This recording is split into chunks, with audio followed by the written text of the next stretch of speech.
Take two. 3, 2, 1. Broadcasting tape delayed from the satellite truck that brought you the 1986 World Series between the Metropolitans and the Sox. And we all remember Game 6 and how all that went. Sports Economy Show is on. New York Mets, baby. New York Mets, baby. They just completed a sweep. No, I'm sorry, it wasn't a sweep. It was a 3-game series victory over the Milwaukee Brewers. Yeah. Remember, people, don't let the water get into your beer. It won't taste good. I saw that in a sign from the 1980s. Yeah. Just random stuff, man. Well, the line of the night was, this morning, Daily News, Pete Alonso basically told the Milwaukee Brewers to hold my beer. Is that what he said? That's right.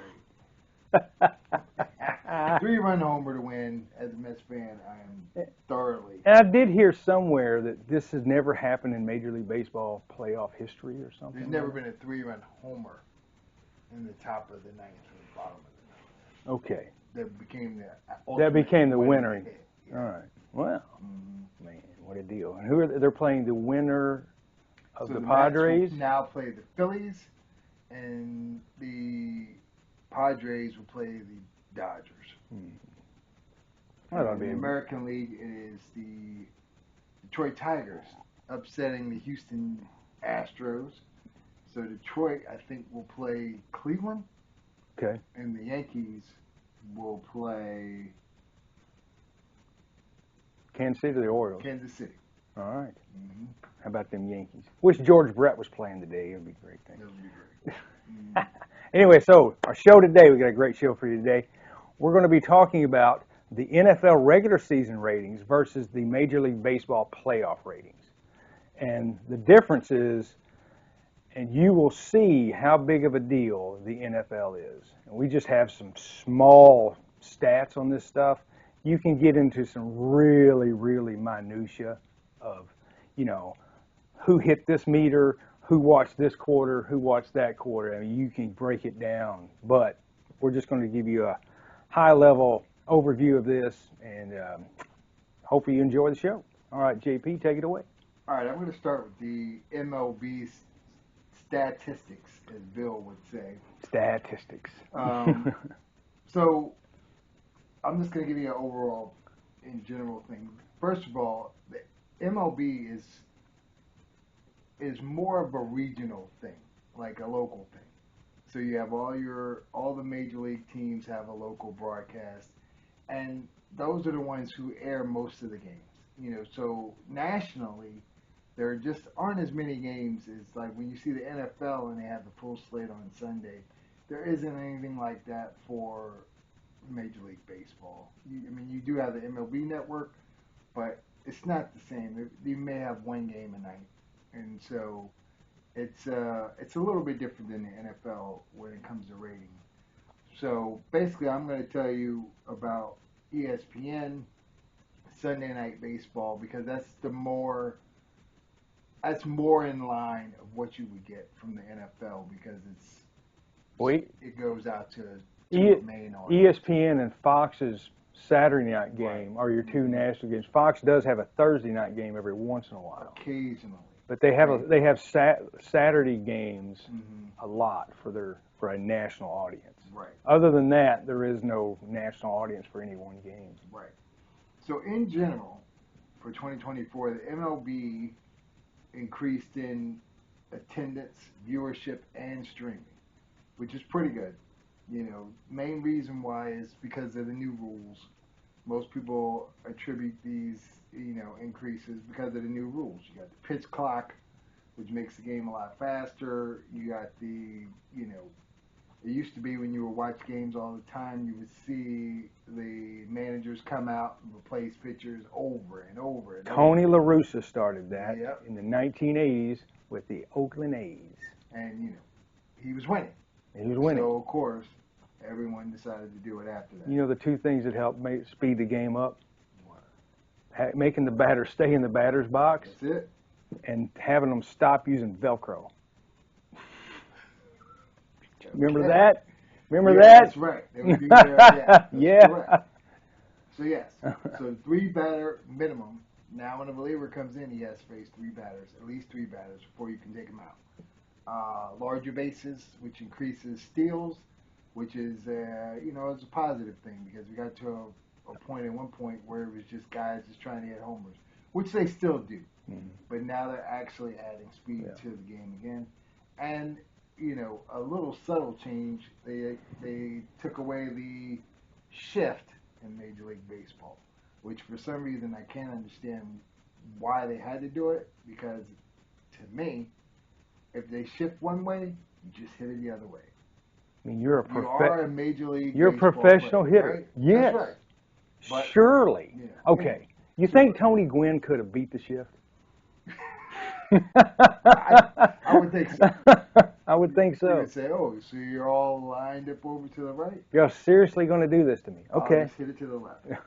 So in general, I'm going to go with the ESPN Sunday Night Baseball because Sunday night is a night where more viewers watch TV than Saturday night. Okay, so ESPN Sunday Night Baseball, most watched season in 5 years, so that's a plus. 6% increase from last year. On average, they average 1.5 million viewers a night for a broadcast, which you think that's pretty good. Cable, baseball. And pretty good. that's when they're not head to head with the NFL for the Sunday night football game. Well, this is just for the season. Okay, yeah. So they're not going up against It'd be the interesting NFL. to see what the ratings are when they go against NFL, which we've only had 3 games so far. Yeah. 4.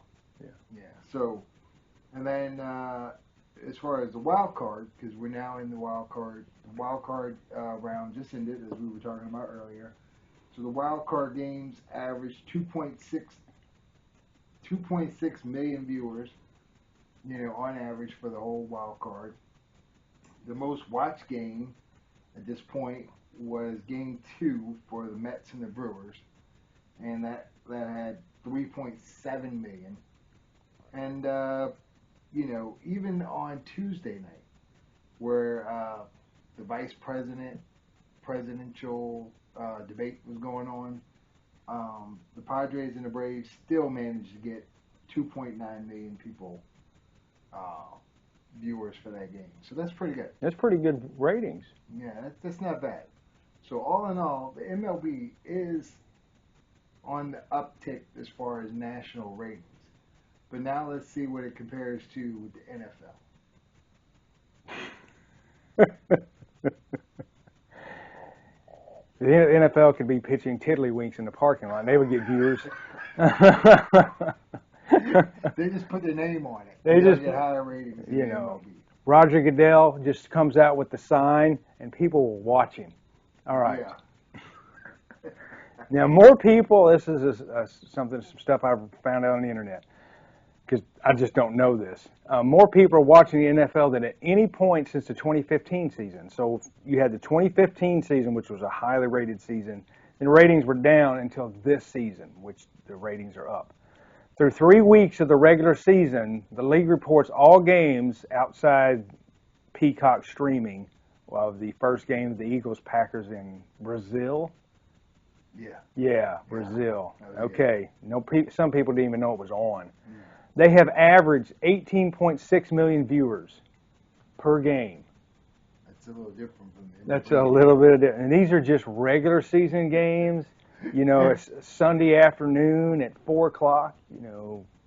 And it is truly unbelievable the amount of people that. Now, one of these days we'll break down what gambling and fantasy sports has to do with people watching, because fantasy is a big deal, very big deal.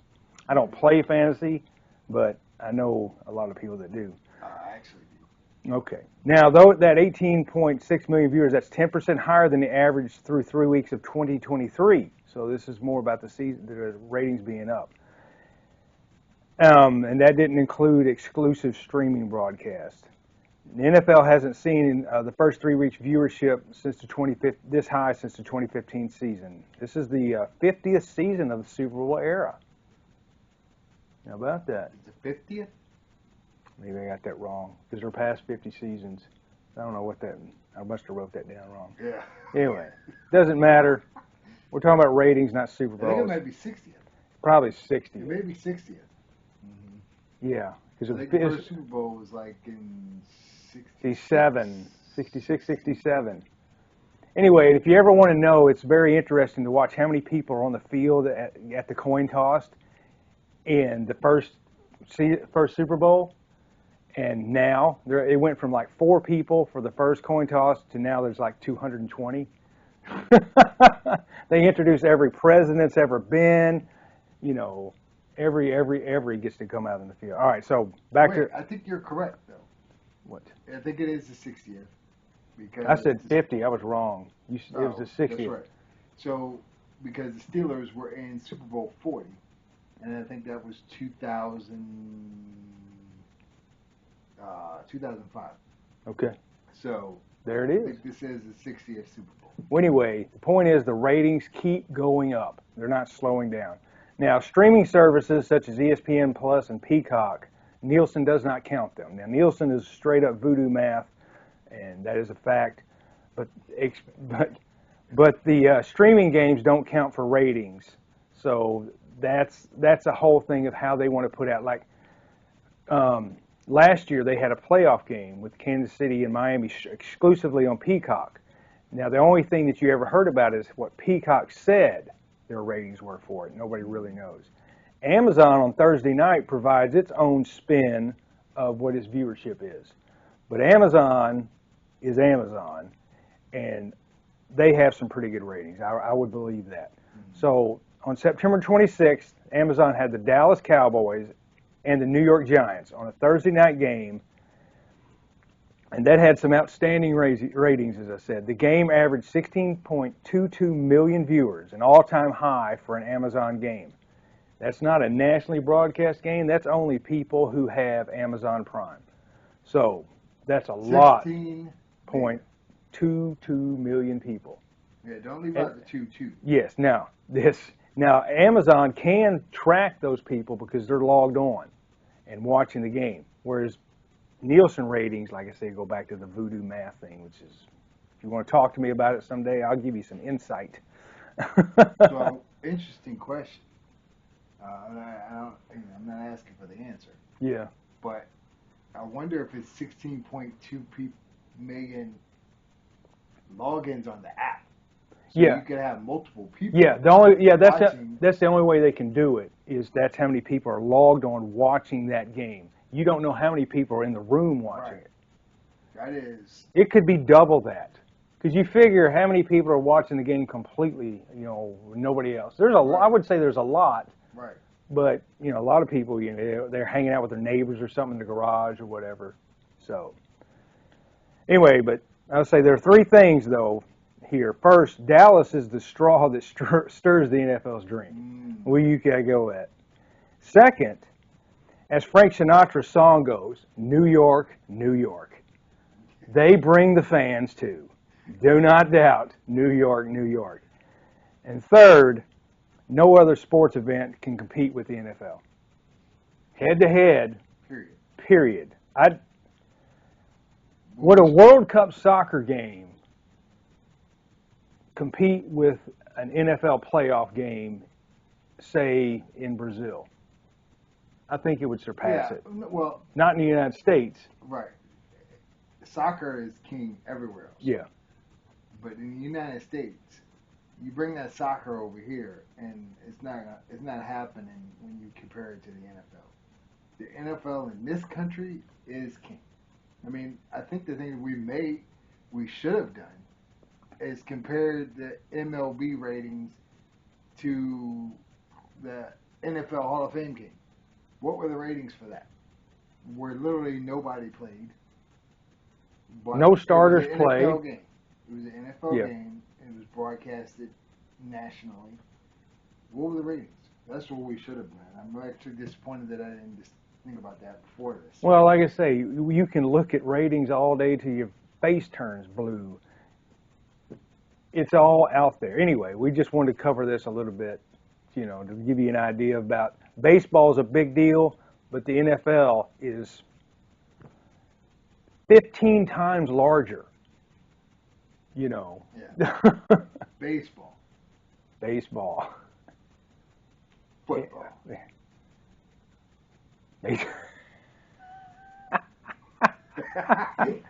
And by the way, we are baseball fans. We are. If I had a choice, I'd rather watch a baseball game than an NFL game. If I had a choice. I don't know if I'm there yet. Well, I enjoy baseball. I really do. I'm not a hater. Like, you would watch or listen to ESPN, you would think that baseball didn't exist. We actually enjoy baseball. We watch it. We listen to it.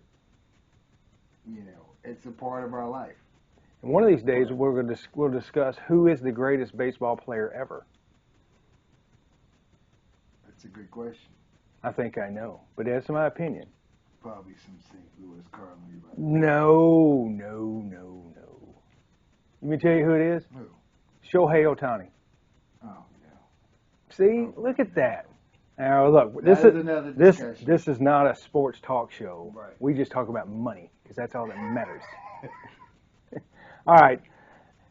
Is that all we got for today? That's all we got. All right. That's our show for today. Remember, hit the like and subscribe button, because we need a gazillion dollars because we have to get this satellite truck up and running because we have to cover the NBA Interleague or NBA Interconference Championship with this satellite truck to bring it to you. Thank you very much. Goodbye. So long, everybody.